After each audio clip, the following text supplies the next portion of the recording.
A conscious being was by this labor made. So he is describing the entire process of sensibility of indeterminates becoming smaller and smaller determinates, ego sense, surface consciousness, and it has come now to the point of a conscious being. By this labor made, it looked around it on its difficult field, in the green, wonderful, and perilous earth. It hoped in a brief body to survive, relying on matter's false eternity. Well, that has a base, but it has given a certain kind of a permanence, support that was necessary.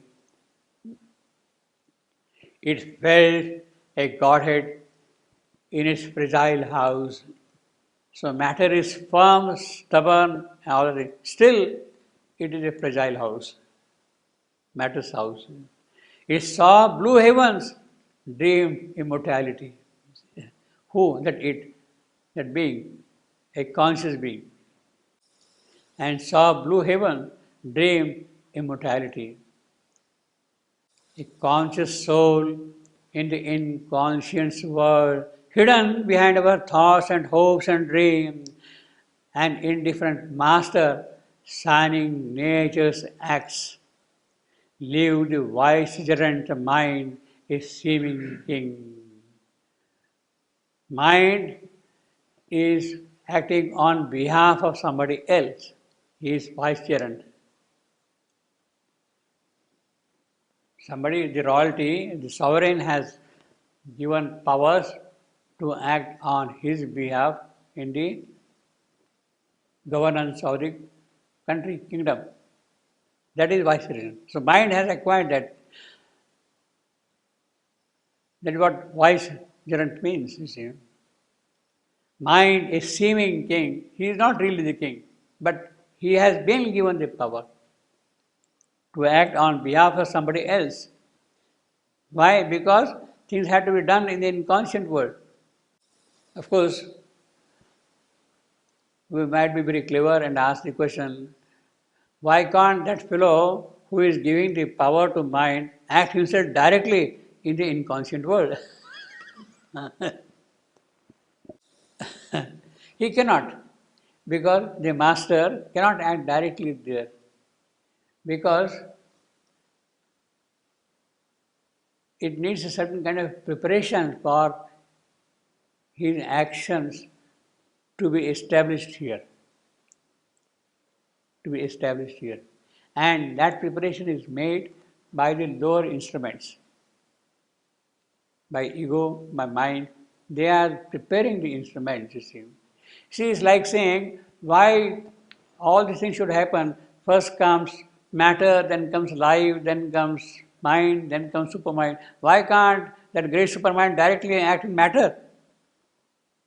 After all, it's a great supermind. Why can't it act directly? It cannot, it will not, for the benefit of matter.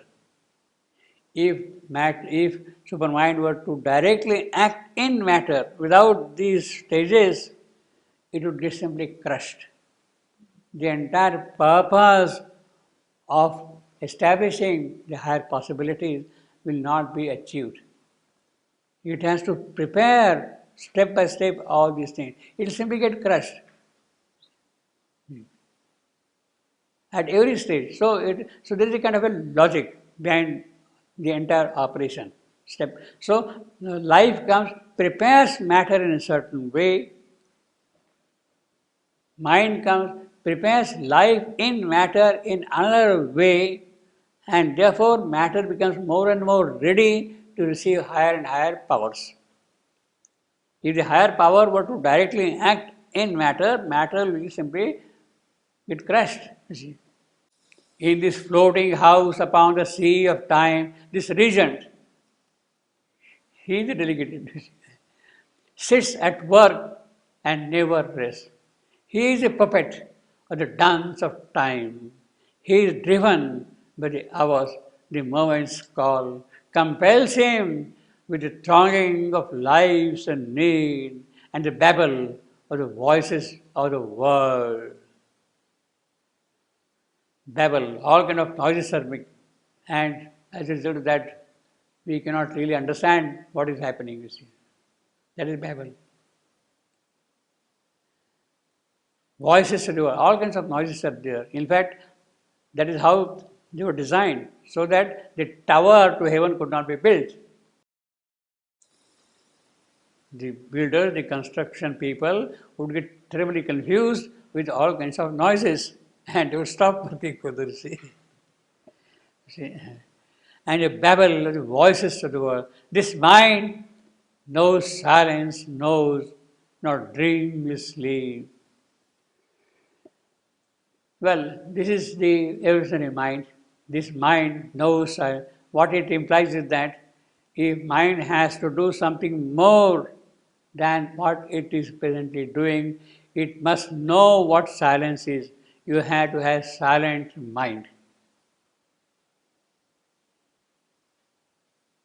You have to have dreamless sleep.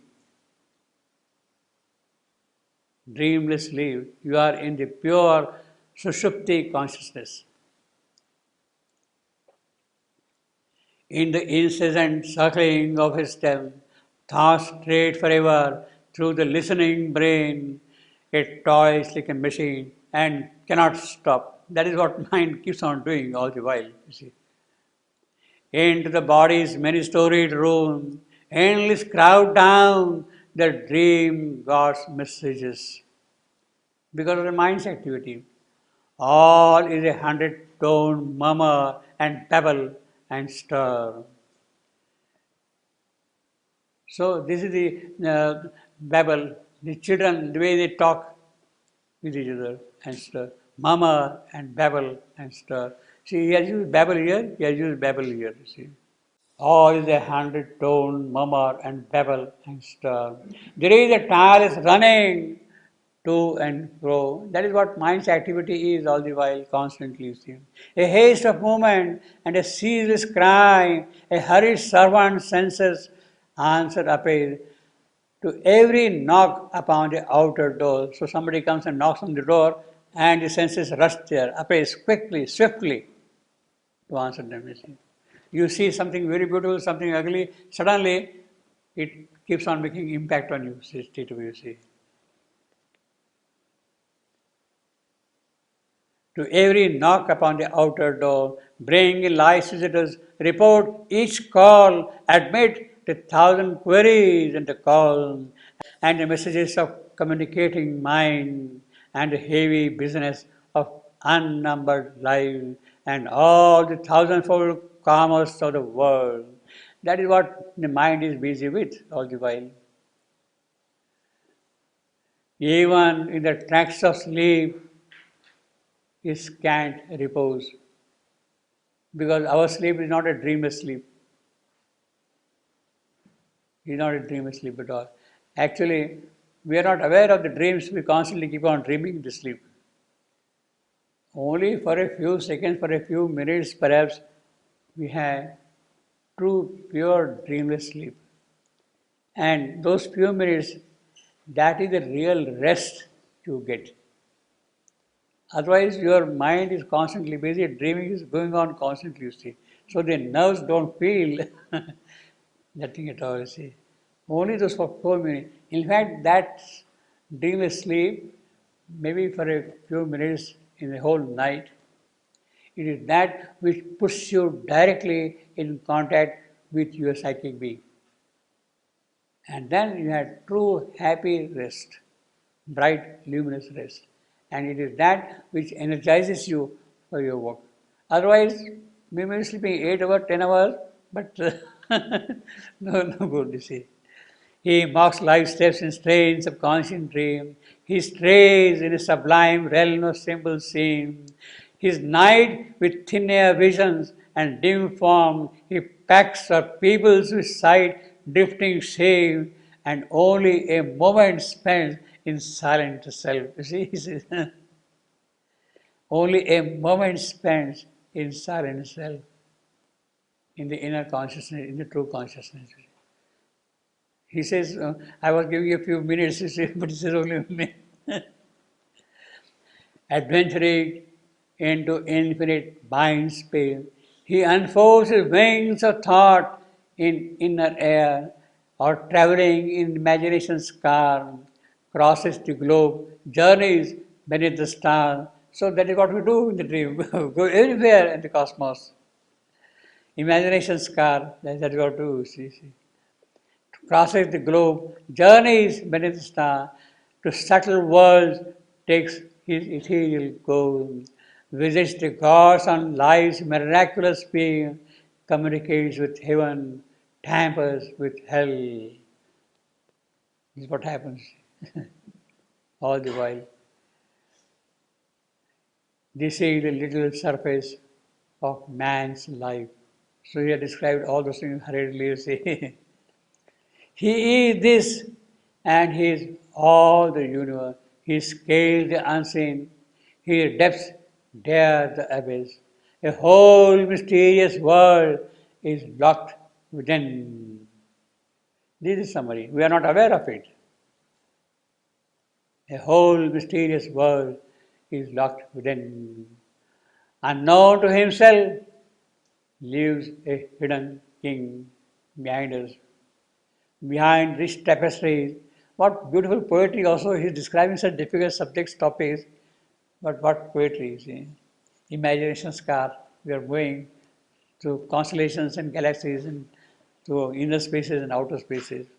Unknown to himself lives a hidden king behind his tapestries in great secret rooms, an epicure of the spirit's unseen joy. So he is a connoisseur of good taste. Epicure, you see. Like French food, you see. Of the spirit's unseen joy. He lives in the sweet honey of solitude, a nameless God in an unapproachable pain. Pain is a small shrine in a remote place, inaccessible place. In the secret adytum of his inmost soul, the sanctum sanctorum, the deepest, the holiest part of the temple, the inner chamber. A nameless God in an unapproachable fame, in the secret adytum of his inmost soul, he guards the being's covered mysteries beneath the threshold behind shadowy gate, or shut in vast cellars of inconscient sleep. The immaculate, divine, all wonderful, cast into the argent purity of his soul. So it is that wonderful who really puts something in his soul, argent, silvery, bright, pure. Argent stands for white purity, you see. Purity of his soul, his splendor and his greatness and the light, his splendor and his greatness and the light. See again the rhythm. His splendor, that is I am. And then and Pirik. His greatness, again I am. Nace and again Pirik. And the light. So we have got a very beautiful rhythm, you see. I am Pirik, I am Pirik, I am. You see. His splendor and his greatness and the light of self-creation in time's infinity as into a sublimely mirroring glass. So the glass is mirroring all these things, he's seeing that. Man in the world's life works out the dreams of God. He is not aware of them, but this is what he is doing actually. And all this is being seen by Savitri as a part of her cosmic survey.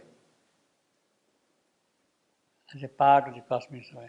Man in the world's life works out the dreams of God, but all is there, even God's opposite.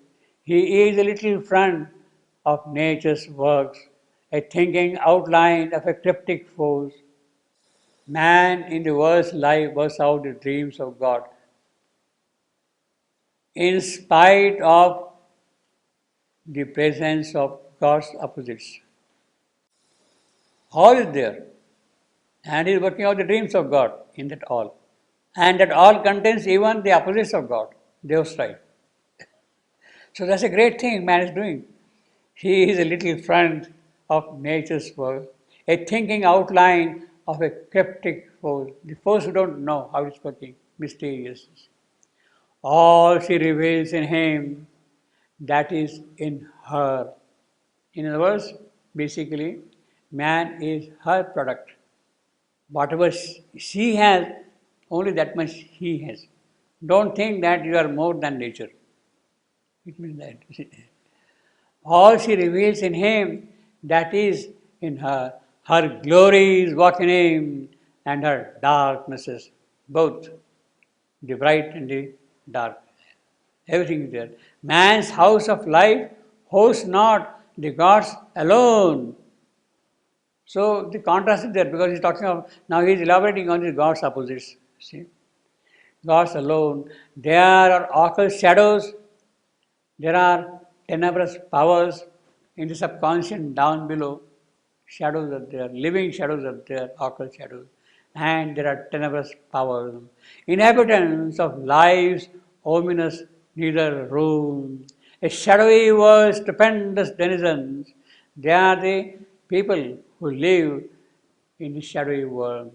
A careless guardian of his nature's power, man harbors dangerous forces in his house. We are not aware of them, but they are there, you see. We become sometimes aware when we get hit by the terrorist, by so these are the forces we harbor in us. You see. This is terrible. Yeah, it is. Yeah. A careless guardian of his nature's power, man harbors dangerous forces in his house. The Titan and the Fury and the Jinn lie bound in a conscience cavern pit, and the beast grovels in his anthill den. Dire mutterings rise and murmur in their drought. So he's given some examples of the dangerous forces. The Titan, the Fury, the Jinn, Asura, Rakshasa, Pishacha. They are there in us. Asura, Rakshasa, Pishacha, Titan. The Titan, in the Greek mythology, there were 12 Titans, no? 12 Titans. And then later on, they were defeated by the Olympians, Zeus and other gods. So in the Titanomachy, the battle between the gods, the Olympian gods, and the Titans was a decisive battle when the Titans were defeated and the gods established themselves. And then began the Greek civilization with that. Then began the Greek civilization. Furies, angers, hatred, jealousy, opposite of angels. Jinn, that is a famous thing. You rub a lamp and the jinn comes and will grant you whatever wish you have in your mind. You want a house, you want this, you want that, you want a great pizza, okay, here is the pizza for you. So jinn will grant you instantly everything then. And finally, it became so troublesome that jinn, Solomon trapped him in the lamp and threw away in the sea so that nobody could rub it, you see. So that was his part of the wisdom, you see. Jinn, the Arabic, which is for jinn. Jinn, yeah. This is Arabic. Yeah. This is the basically jinn belongs to the Arabic terminology. It's Arabic. Yeah, it is Arabic. Jinn. Yeah, You say jinn. yeah. But it's not. But fury is Greek. Titan is of course Greek. Fury is Greek. Titan is Greek. But this is Arabic. In the Indian language, we say Pishacha, Rakshasa, Asura. The lower vital, just the vital without mind, and Asura is strong mind. The Titan and the Fury and the Jinn lie bound in the subconscious cavern pit, and the beast, that is the vital being. That is the vital being. Grovels in his anteden, dire mutterings rise and murmur in their drowse.